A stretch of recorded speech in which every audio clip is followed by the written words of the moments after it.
De la fertilidad de estas exploraciones a través de las posibilidades indefinidas del proteico soneto, como diría el mismo Borges, sería prueba suficiente una de las mejores páginas del libro siguiente, El oro de los tigres, 1972, la que contiene Lo perdido.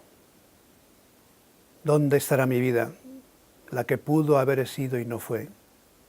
La venturosa o la de triste horror, esa otra cosa que pudo ser la espada o el escudo y que no fue. ¿Dónde estará el perdido antepasado persa o el noruego? ¿Dónde el azar de no quedarme ciego? ¿Dónde el ancla y el mar? ¿Dónde el olvido de ser quien soy? ¿Dónde estará la pura noche que al rudo labrador confía el iletrado y laborioso día, según lo quiere la literatura? Pienso también en esa compañera que me esperaba y que tal vez me espera. Salta a la vista la efectiva desproporción entre las dos partes principales del poema. La primera, con una sucesión de interrogaciones obsesivas, abarca los tres cuartetos. La otra contiene una pregunta implícita en el dístico final, pero se presenta bajo el disfraz de una aseveración esperanzada. En los cuartetos, la esticomitia, es decir, la coincidencia de pausa métrica y pausa sintáctico-semántica, se limita a unos pocos versos y los encabalgamientos se suceden de modo implacable, reforzados por la anáfora dislocada de los versos 5 y 9. ¿Dónde estará? La única pausa muy marcada es la del verso antepenúltimo, 12.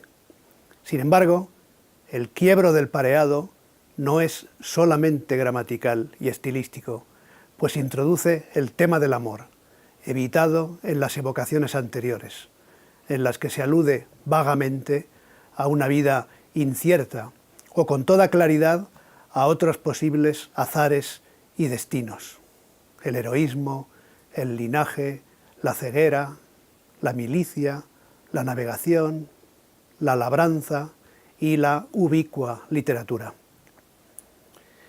Uno de los grandes poemas de La Rosa Profunda, 1975, es el soneto En memoria de Angélica.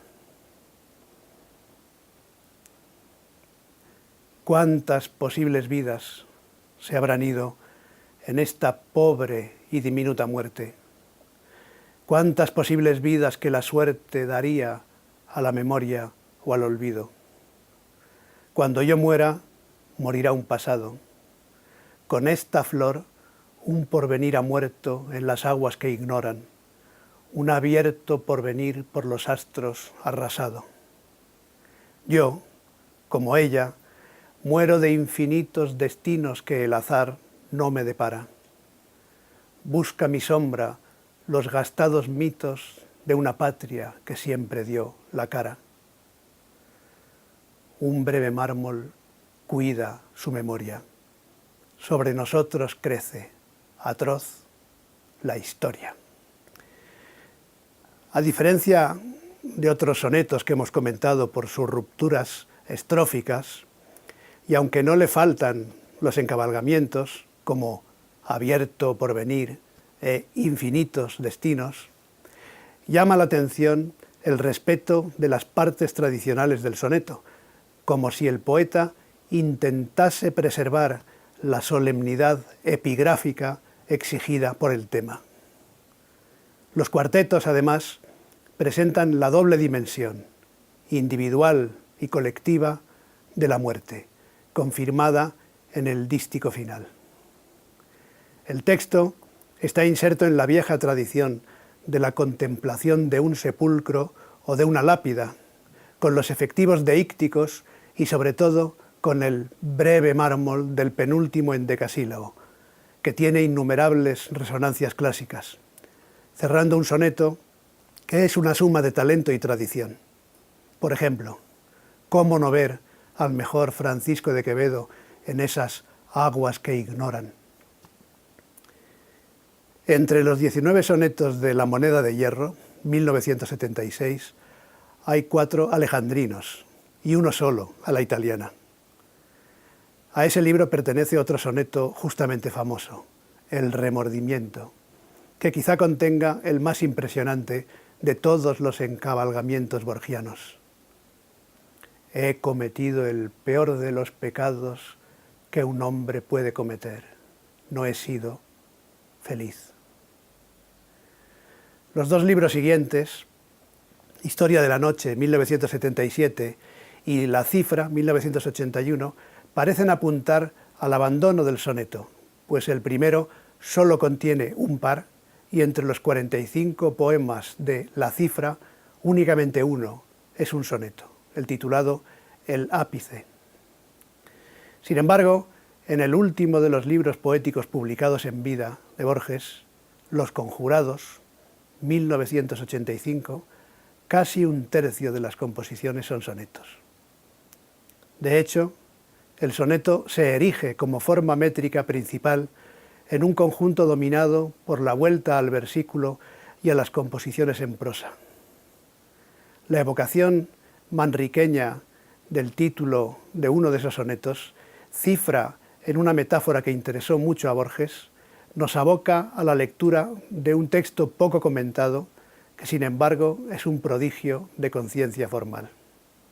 Somos el tiempo, somos la famosa parábola de Heráclito el Oscuro, somos el agua, no el diamante duro, la que se pierde, no la que reposa.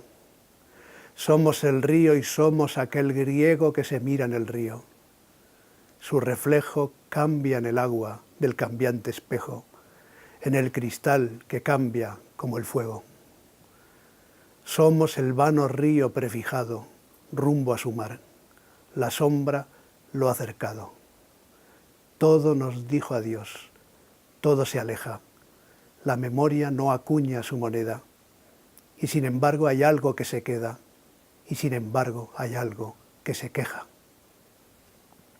Destaca la deliberada uniformidad de las rimas.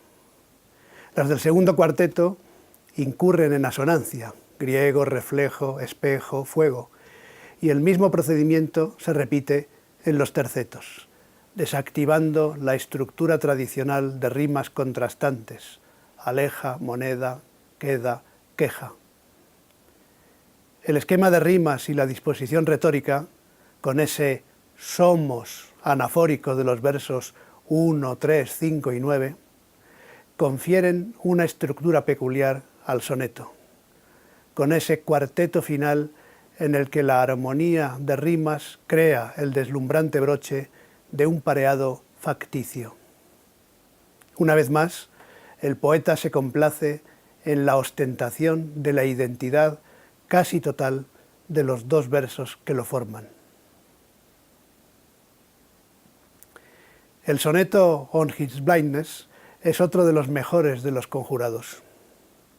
Se trata de la postrera reescritura de un tema que había dado muchas vueltas y conocido muchas variaciones. El título, tomado de uno de los más famosos sonetos de John Milton, ya lo había puesto Borges a un poema anterior de El oro de los tigres.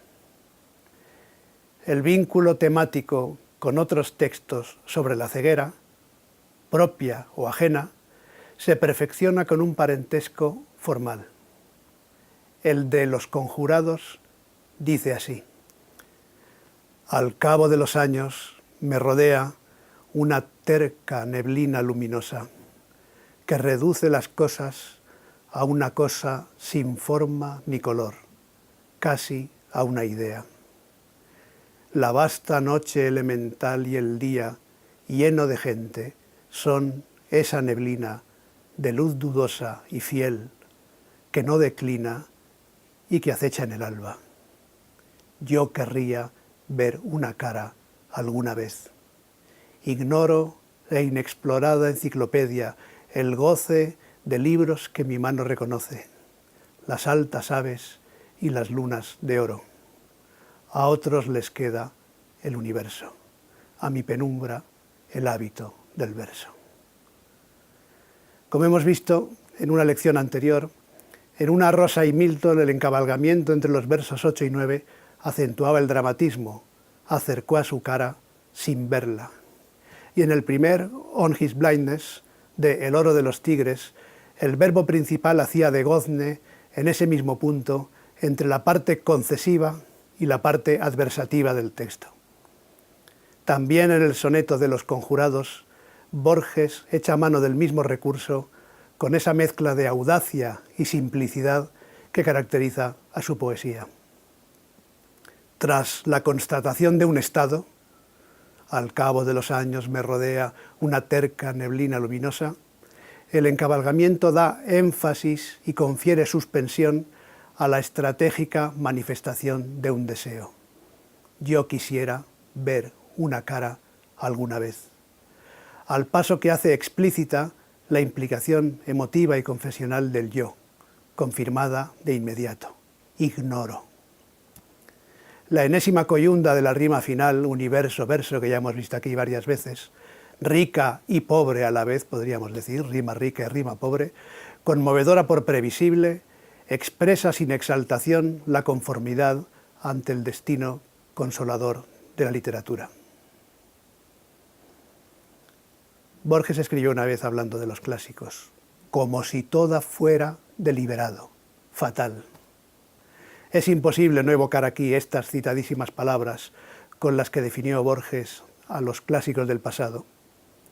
Ya convertido en uno de ellos, leído ya con previo fervor y con misteriosa lealtad por las generaciones de los hombres, Borges, el versificador de milongas, de sonetos y de tancas, cumplió admirablemente el azaroso destino de ser, en la vana noche, el que cuenta las sílabas.